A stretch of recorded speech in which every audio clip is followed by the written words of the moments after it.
and gentlemen, very good evening. This is amazing. My name is Tom Ribbon. For many years I was a horn player in the Halle, and now I talk about concerts instead. And tonight is really, it's like a childhood dream come true, because we're going to have an evening of all the music of Star Wars. And now we're gathered for a pre-concert talk with 4 leading scientists, and we're going to unpick the mysteries of the scientific universe. Normally at a pre-concert event like this, we would talk about the psyche of a composer or analyse the chord of a romantic symphony, but today we're actually going to talk about something interesting and get bogged down in the science of Star Wars. So I think it would be a good start if we could just go around the table and if you could each introduce yourselves, your specialism, and your Star Wars interests. All right. Well, this is awesome. When I was first asked to do this, I didn't even hesitate. I was like, hell yeah, I'm doing this. So I'm a lecturer at Manchester University. My interest is nanoscience and nanotechnology. That's what I do my research in, but I dabble in just about everything scientific in some form or another. And Star Wars is just so rife with potential. I don't know if there's very much in Star Wars which is scientific or science fiction which has actually come true in real life, but there's so much potential at stake. Everything from faster than light travel to lightsabers to all those sort of the things that involve materials and physics and chemistry and those kind of things are the ones that I can relate to, that I can connect to the best. There's just so much of it to talk about. I'm David Kirby. I'm a senior lecturer in science communication studies at the University of Manchester. My specialty is looking at science and fiction. And I have a book called Lab Coats in Hollywood that examines the interaction between scientists and the entertainment industry. And I'm actually a former scientist. I started as a molecular biologist. And Star Wars is sort of one of the key things that made me decide to shift and study science in movies instead. Because I saw Star Wars when I was 8 years old, right, in 1977. And I remember we had to wait around the block. Those who remember, just all the way wrapped around the theater a couple times. So I always loved movies. So when I became a scientist, I liked science, but then when I realized I could combine the two, that was something special. And in terms of the science of Star Wars, will sort of be, I guess, a jack of all trades, talking about sort of the popular science involved. I gave a brief description of me, but I was born in 1977, a month after Star Wars was released. I always felt there was a connection in the Force in that way, and I am a horn player, and as you all know, the most beautiful theme in the original Star Wars soundtrack was Princess Leia's theme, which is playing on the horn, so I am strong with the Force. Okay, I'm Stefan, Soldner-Rembold. I'm a particle physicist, professor here at the University of Manchester. I was actually only asked a few hours ago to come here because Jeff Forshaw was supposed to be here, couldn't come. And I was very enthusiastic because I'm one of those people who actually watched the original movie in 1977. It kind of gives the age away. I love Star Trek. It's stop! What did I say? Yes, that's what I was about to say. I love Star Wars. Don't give it that hatred. Nice man, really. Yes, we talked about it just before. I love Star Wars, but actually I'm a little more of a Star Trek fan. Okay, I come back to that later. So yes, I'm a physicist, and I'm interested in all the questions related to physics. Okay, my name is Sheena Cruickshank. I'm also at the University of Manchester, where I lecture in Immunology, the body's defense system, with a particular interest, for those who already know me, in parasites. So I will be wielding some magic to bring in parasites into Star Wars. I will do it, because I can always find a link to parasites. And how did I first discover Star Wars? I don't know, it's the Force. It's there, it's always around, and it's the most exciting, magical story. You've got this beautiful princess, she's kick-ass, she's doing things, and that would really matter to me. You didn't often get that. And I think that theme kind of continued with a slight dip with Padme in the third film. I don't know what happened there. We can come back to that. Anyway. But there is a distinct lack of obvious parasites in the Star Wars saga. Does that not trouble you? I mean, you've got these amazing princesses. Did you want more parasites? There are parasites. There are parasites. There are I forgot forgotten what they're all called now. Somebody's going to tell me what they're called. So the flying things are controlled by parasitic worms. They have brain worms, apparently. I really researched this. And we also get the parasites in the large worm that just about eats the... Minac are also parasites, so they're visible parasites. But I have my theories about midichlorians. Okay, well listen, this evening what would be brilliant is if you just asked anything you ever wanted to know about Star Wars, science-wise, and later on we'll hear the music as well. So if at any point you have anything to say, please just ask. This is your chance to ask 4 of the brightest scientific brains in the world, anything you ever wanted to know about Star Wars or anything else. Otherwise we'll just carry on with parasites inside us with the asteroid slugger. Yes, first question over there.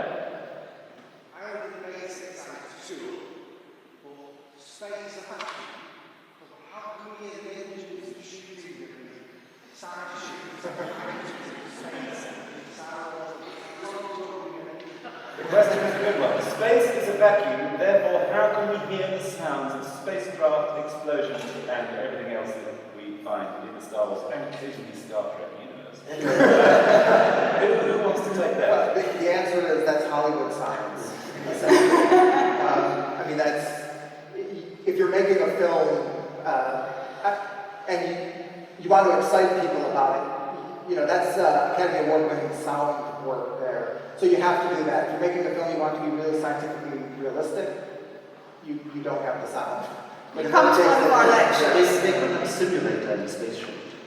So it makes it more lifelike for them. What do you think about electric cars that have to make a noise? Yes, exactly like this. There's a speaker on the outside of the Yes, exactly. Maybe this is an opportunity for me to get on my soapbox right up in front and say that it seems really funny that if you do a period drama about you have to get the costume bang on, you have one little nipper top box somewhere and you lose your Oscar.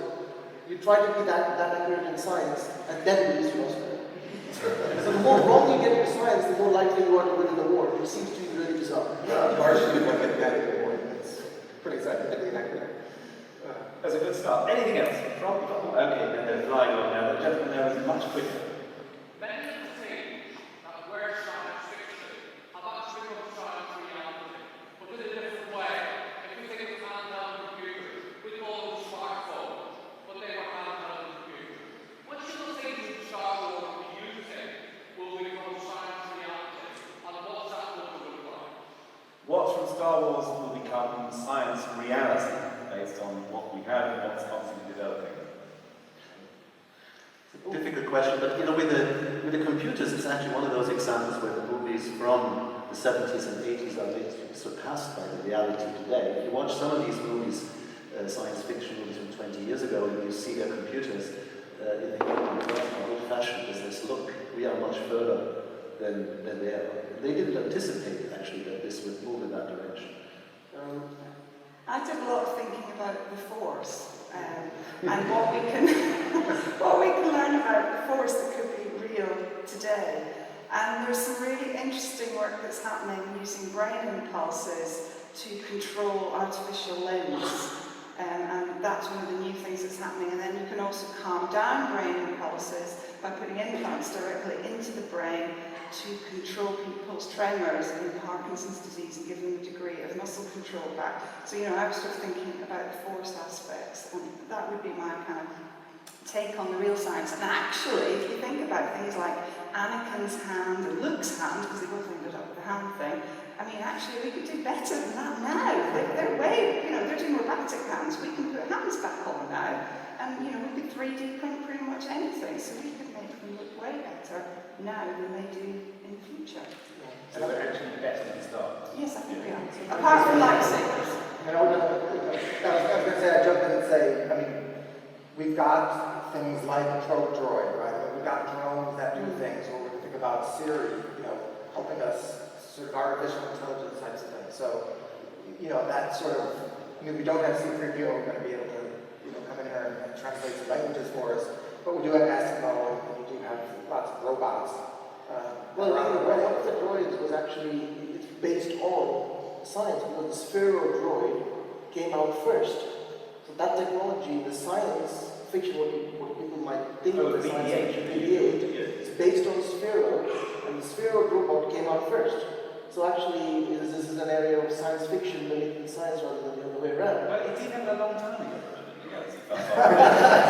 Why all their technology is so old? Also just, okay, talking about the not so popular movies, but underwater habitats is something that we could very well have, because the bottom of the ocean is far more lush than most people know.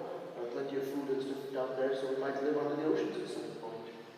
Hopefully not with charges. You actually raised a really interesting point earlier on about, I mean, there's a lot of the depth that they were traveling, particularly in the Phantom Menace, but there was never any time to decompress, was there? No, they seem to have got around that. They just swim down, pop in, then swim back up again, and we get the pains. No, it's what I guess everyone would look so good as these would be No. crying and paying waiting. No, but then they're not human, technically. They may look human, but they're not human, are they? I suppose not, technically not. So maybe they've got special lungs or gills. And they were also Jedi. So Yeah. you can pretty much cancel anything out, can't you? Yes, gentleman over there. What's your view on Johnson? What do we think about jumps into hyperspace? Right, go. Not gonna happen. Wrong answer. Wormholes, hyperspace, and light speed. There. Well, I mean, in terms of hyperspace, you need two things, right? You need to have light speed, you need to be able to travel at light speed, and you need a version of hyperspace. And light speed is impossible, right? It's what we would call local light speed. So no spaceship can actually travel at the speed of light. That's not true. Well, you can't accelerate to the speed of light, but relativity or nothing prevents you from actually traveling at the speed of light once you've got there. Yeah, but even if you travel at the speed of light, it's still going to take you thousands of years to get to where you want to go.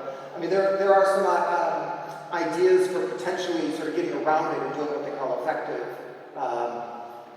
faster than light travel. So one thing is called an Alcubierre device, and the idea is that you compress space in front and expand space at the rear so that you can actually not necessarily travel at the speed of light, but actually get from here to there. And the other is this theoretical, potentially non-existent phenomenon of wormholes. So hyperspace is sort of another region of space, kind of parallel to ours, that possibly we can get to through things called wormholes.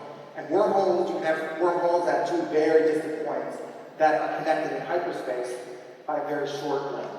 And there are some physicists like Kip Thorne at Caltech who really pushes this idea. There are other physicists who are like Stefan who think it's ridiculous. Well, we have a particle physicist here, so he's probably going to tell me that I'm being completely stupid.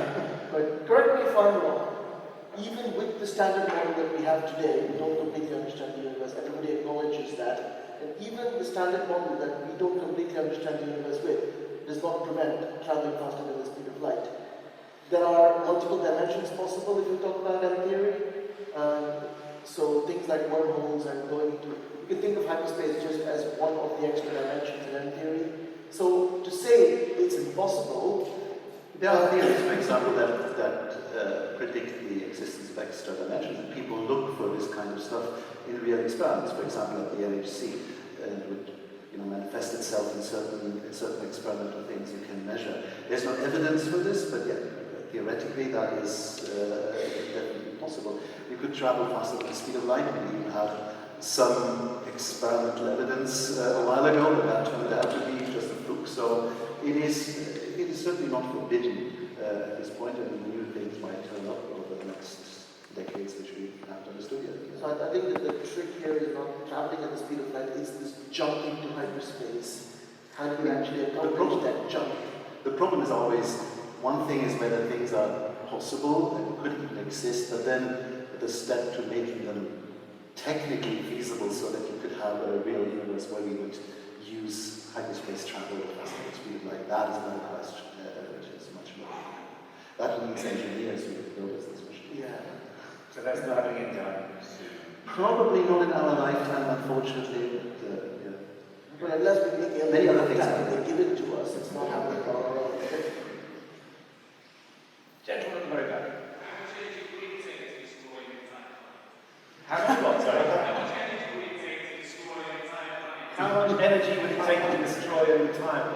I'm not sure if we're actually legally allowed to share that. Well, I'm just saying that I've got feelings of megalomania. You want to lead an empire. No, okay. So how much energy would it take to destroy a planet? I don't know the units, but we have enough bombs to do it. So it's not an immeasurable amount of energy. If that's what you want, I think what we you can. want is the planet to be completely obliterated. That takes a little more. Probably we are now able to make it uninhabitable, which is much worse. So actually the Death Star, we can talk about this a little bit when we're on the phone, and then actually the logistics of building your own Death Star, what that would actually take. And it was extraordinary, wasn't it? Financially, it would need, I think it was $350,000 trillion. That's 13,000 times the entire planet's GDP. We do have enough iron on Earth to do it, but we don't really have an efficient way of getting it into space. And we would need a workforce, possibly a clone army, in which to do it. And then the power source, of course, to build a planet-destroying laser would take more than, I think, 3 or 4 days. It's a difficult thing to imagine, building your own space station. What else would you need? Yeah, well, the idea, you'd have to think about, well, where would you get this material? And like I said, getting it, the reason why it's difficult for us to send things into space is we have a gravity well. It takes a lot of energy to sort of break out of gravity and get into space. So some people, in terms of building space platforms, think about mining asteroids. So you can go mine asteroids, get the metal there. And most people, when they think about it, think that Death Star must be made of steel, right? That would be really heavy, and we don't make our satellites out of steel. In terms of protection, you might want to make the outer component, the outer shell, steel.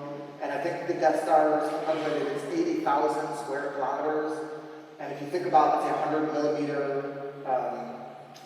shell of steel, so that's 80,000 times 100, and that's a big number. Yeah, 30 tons of steel, and then you multiply that by 500 pounds per ton. Yeah, it's a massive amount. Yeah. I'm sure Donald will try and do it. And I think the next thing to pay for it. But actually, with all this sort of hyperspace travel, if we were tomorrow to do Jones about to be bacteria, parasitically, where would we be? We'd be in trouble, wouldn't we, really? It has to be said that travel is a problem because, historically, we've nearly wiped out whole races of people. I think the Spanish went over to Fiji and they had measles. They didn't know they had measles, and they didn't do any quarantine, and they managed to wipe out 40,000 people with measles. The Black Plague, of course, managed to travel very efficiently all around the planet and wipe out hundreds of thousands of people, and of course we're now seeing why Zika is able to spread so efficiently because the mosquitoes that carry it are being spread from country to country, to continent to continent. So I think it would be a real issue because you would be going to places that would be naive, you would be bringing in your own diseases, and you would be bringing them to places that they wouldn't be resistant to. So particularly problematic for, say, for the Ewoks, who suddenly get inundated by, you see, I really have watched all the films again. They get inundated by all these new people that they've never even met before. They don't even know what people look like. They just know what C-3PO looks like, they think. So the Battle of Endor may well have been fought with terrible sniffles. Absolutely. They could have had a stonking cold and really felt quite ill. Yes. And likewise, Ewoks could have given the, whatever they are, species. There's one of the sort of cross-species Yeah. between planetary travel things. More from the floor. Yes, there you go, the front row.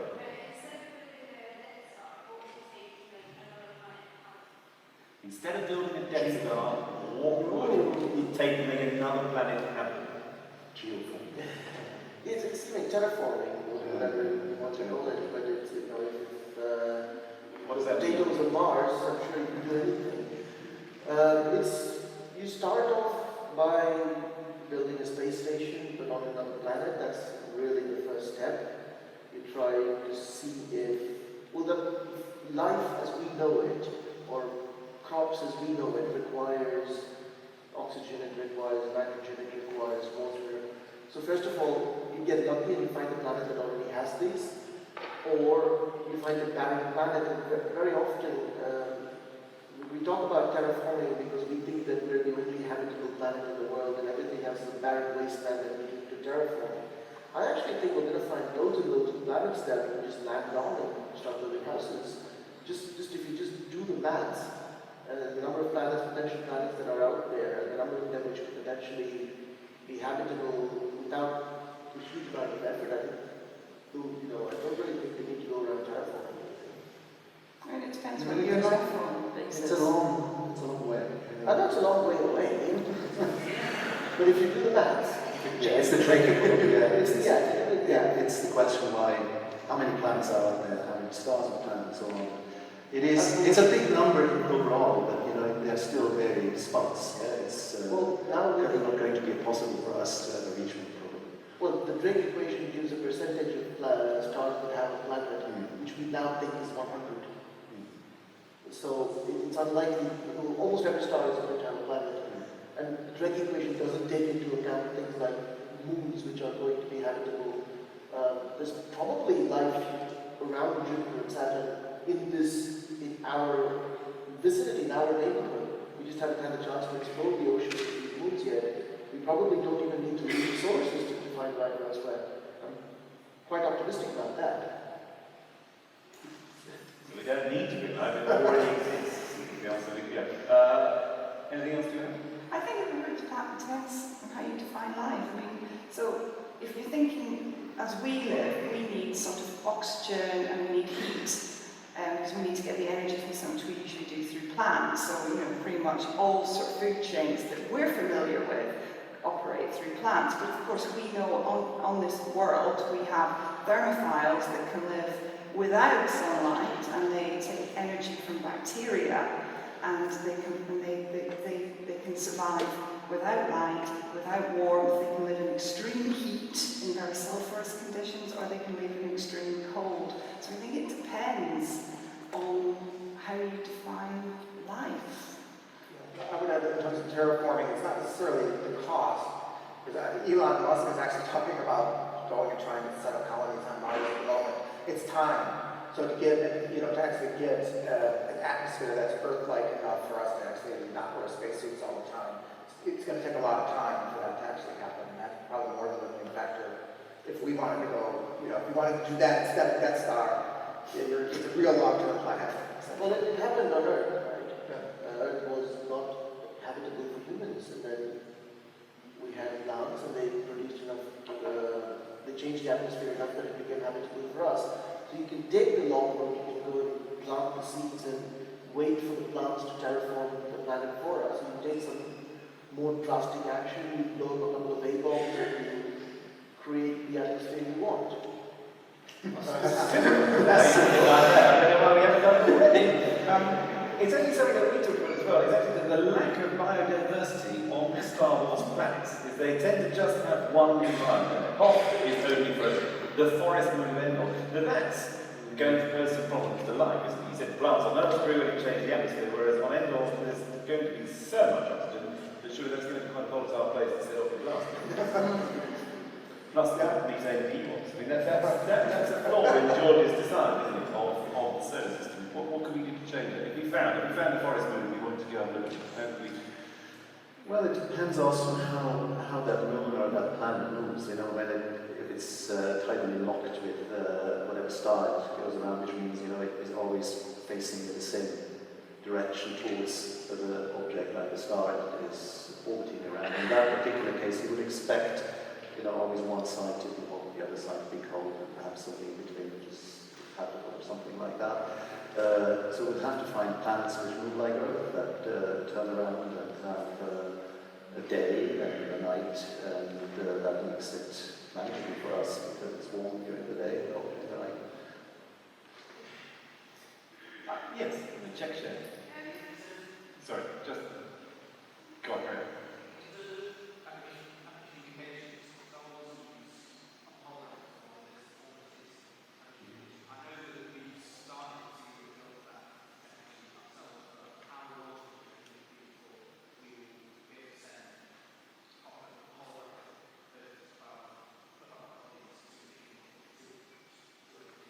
How long until we can send holograms as an instant form of communication?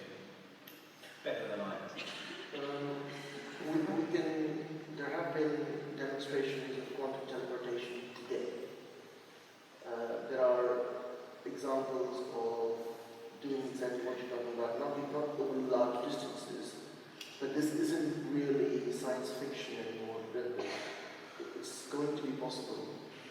How long it's going to take remains entirely an open question, but I don't think that it's impossible. Not long. I mean, the big Our future technology, you always have to say 20 years. It's still just far enough. Yes, exactly. You have to say 20 years to get funding for it. If you say anything longer, they won't give you the money. Yes. I'm learning a lot about sound. Okay, so does that answer? It won't be long. Within the next 20 years, in your lifetime. You can all forget that by the end of the day. Yes, sir.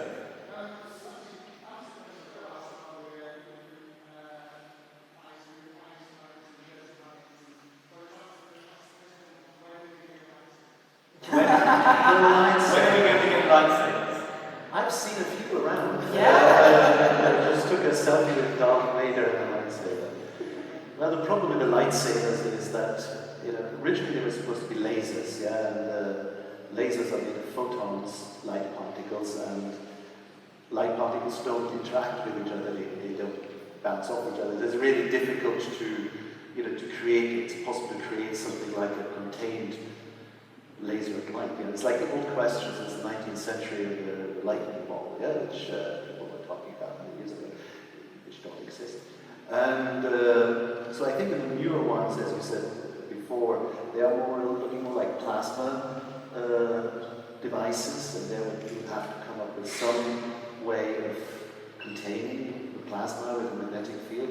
The problem will always be when they fight, they always bounce off each other. That's really hard to get because when you have a plasma or a light or so, they would of course just go through each other and wouldn't do that. So I don't know. And the other question is, do we really want lightsabers? It is. Small audience, it's not Star Face us in the next 20 years. But actually, you made a valid point as well. The problem with lightsabers and any kind of weapon that fires lasers is you just need a mirror, and then you'd be indestructible. perfect defense weapon would be there. Well, that's assuming that it is light, which we have established that it isn't. If you try to stab somebody with a lightsaber, it's just go straight to them, you pull it out, and then they're perfectly fine. So lightsabers are about as useless as they get in terms of being a weapon.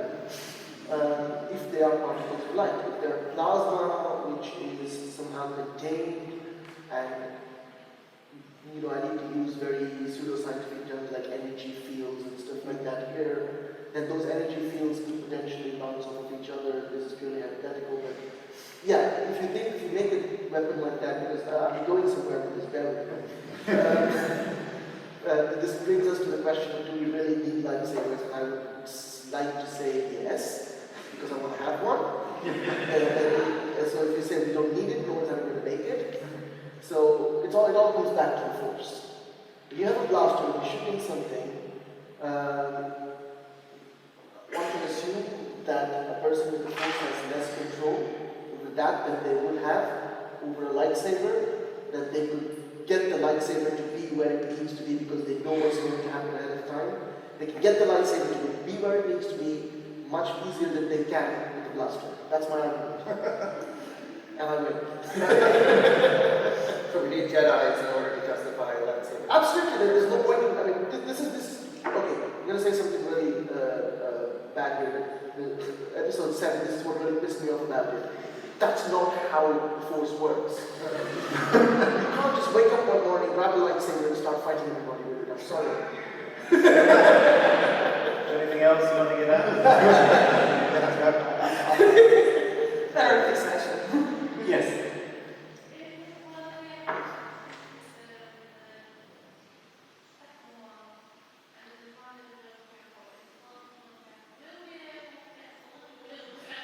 When can we have floating wheelchairs? Hovering wheelchairs?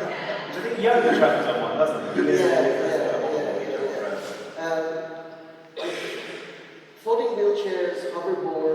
think these are all things which are very much within the realm of possibilities. We have hovercrafts, so we can build you a floating wheelchair, you just won't go everywhere you want it to go. And conversation will probably be tricky over the noise. If we all have metallic floors, I can magnetize your wheelchair and you can float.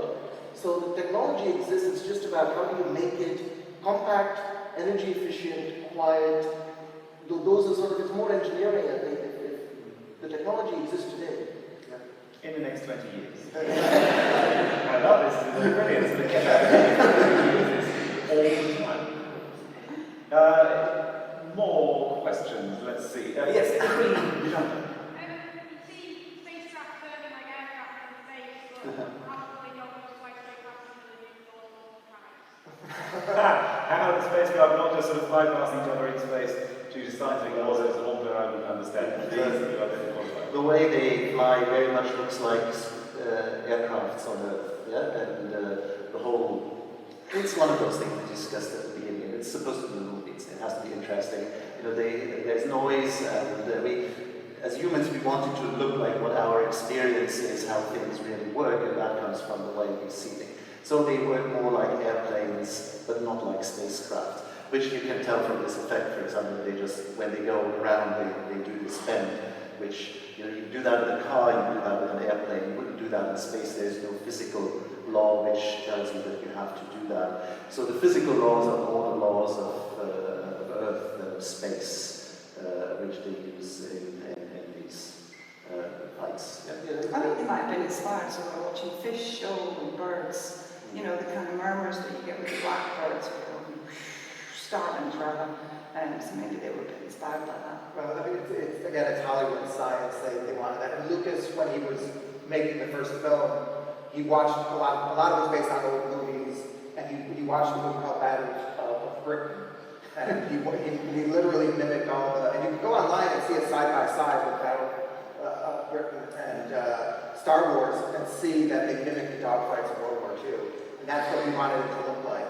And he just said, it won't look like that in reality, but this is a movie.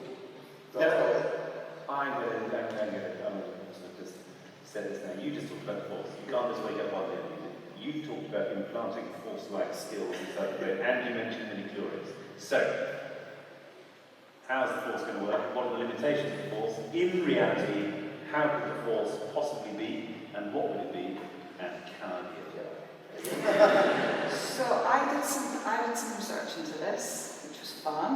And my take, I had two kind of takes on it. So first, midichlorians, they are the source of all our energy. Without them, we cannot survive. So what do we have that would match that? And the obvious thing is the mitochondria. So mitochondria are the powerhouse of all our cells, just like midichlorians are, and they are the source of our energy, and without them, we cannot survive. Fabulous, I've solved it, I thought. However, your mitochondrial DNA comes from your mother, which means that Luke Skywalker couldn't exist because Anakin is his father, and there was no evidence that Padme was a Jedi. So I had to go back to the drawing board, which is where parasites came in. So I started looking at parasites. Mind control as well, parasites, they win.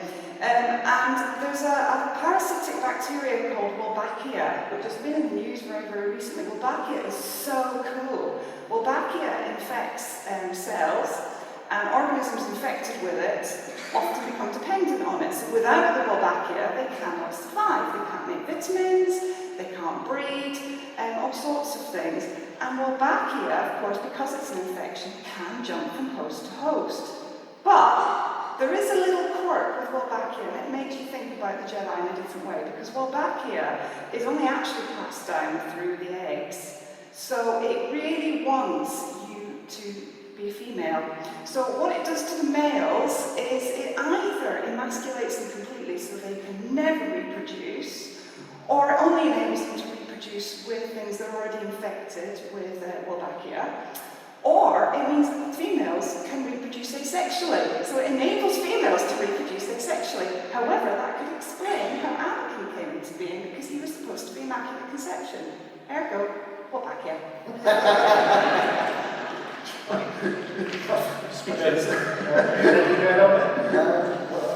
assume when you say parasite, you mean symbiote of some It's technically parasitic, it's parasitic bacteria. Are the Mediclorians getting something out of this in return, or are they just being completely helpful and they're not getting anything? They're getting a home, aren't they? I mean, the nature of parasitism, I mean, it's more symbiotic parasitism, although you could argue that the dark side, the dark force is not, is that they take from the host.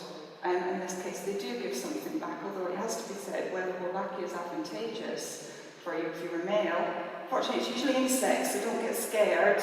They infect insects by and large, but most insect species. Then, yeah, you could argue it's not so good for men. We know from the less popular episodes of Star Wars that Mediclorians are a species. That apparently everybody has some, but you need to have enough of them to be a Jedi. It's the Mediclorians that can sense time, that can sense things happening ahead of time, and they somehow communicate this to the host. So it does give you scientific, quasi-scientific explanation for what actually is going on. I guess it's just about when we actually encounter said Mediclorians before we can think we can all be Jedis. Yeah, personally, I always tend to ignore the Mediclorians.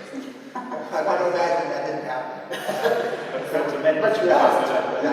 we can think about the Force in other ways. I mean, if you think about the science of the Force, we actually have the Force. There's two aspects of the Force, right? There's what's called the Jedi mind trick, right? Where you have the ability to convince weak-willed individuals to do something they want them to do, and second is to be able to move objects. So politicians do that already. Yeah. So you have to sort of account for both of those types of things. And with the Jedi mind trick, you can just think about hypnotism.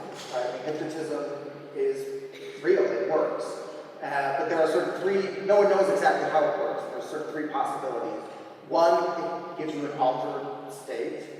Two, is the idea that we normally have that type of hyperconcentration and hypnotists can just pull it out. Or the third one is the idea that some people, the people who are able to be hypnotized, are actually just highly suggestible people who are intimidated by authority figures.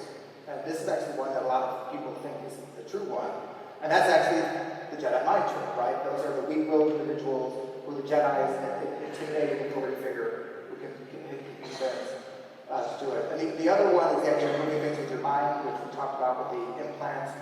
But the problem is you've got Newton's third law of motion, right? Every action has an equal and opposite reaction. So if you're using force to move something, the force has to come back. So you have to get around. So you're lifting the X-wing on Dagobah is going to be problematic. Yeah, exactly. He's going to fly backward because he's using so much. And there are potential ways around that involving theoretical and particle physics that you may know more than that, things like virtual particles and things like that, quantum entanglement, that type of stuff. So the Force, I haven't really thought a lot about the Force, but people talk, dark energy, dark matter, these are things which often people also associate with things because there's the word dark in it. And of course we have to be careful in making these connections, because when we say dark in that sense, even though it sounds fascinating, we mean actually something completely different. We mean, we can't, basically we can't see it, it's invisible, but it has this kind of connotation of dark and evil also in it. So sometimes effects or like the possible existence of dark energy or the existence of dark energy are linked to these kind of things, but I think it's probably pretty far-fetched. I mean, there are parasites again. There are parasites that do control minds, and with hypnotism, the whole theory is that you can't be hypnotized to do something that you don't want to do. So you never go out and murder people, for example. Whereas these parasites, a beautiful example is the parasitoid wasps. And what they do is they actually do a sort of form of neurosurgery to their victim, which is usually a cockroach, and then they drive the cockroaches back to their burrows completely happily.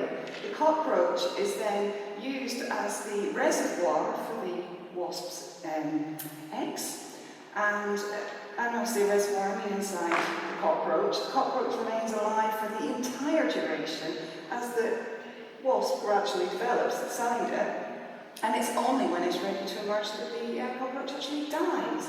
And at no point does the cockroach object to this. Mind control. So, From what you said, the only possibility of finding a Jedi in either is actually female instincts. Right? Okay. Yeah. So you're looking in the wrong place. We are. Okay, I think we've got time for one more question. So now everyone's putting their hands up now.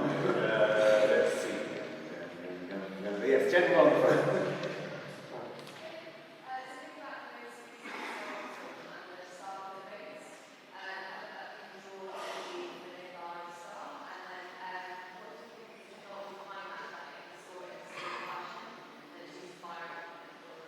So how could something draw energy from a planet, store that energy in a stable fashion, and then fire it potentially to destroy a planet, as in the new Death Star in the new film? Lord, very good.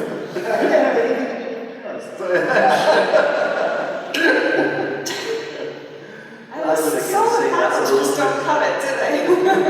That is Hollywood again. I mean, it's difficult to imagine how you would do that. Somehow pull the gravitational energy from an object. But, you know, I'm sure people out there would like to know these kinds of things. And again, it's probably better we don't quite know how that works. I come up Particularly with not a Donald reasonable Trump. theory of how that would be done. No, I mean, the only thing that I sort of see, not necessarily with the star, because they're pulling out that's hard, but the idea of maybe black holes or the hot radiation coming out that we might be able to harness somehow. But yeah, that real would be stars. a black hole, not with a Yeah, exactly. star. It wouldn't be a star. Yeah, the star. It might be a problem with entropy too, you know, it's... This is brilliant. The last question, you absolutely stopped. Absolutely. Well, There you go. Oh, no. 20 years So the movie is basically, it says it drains the star of its energy, and we don't quite know what energy is actually draining the star off.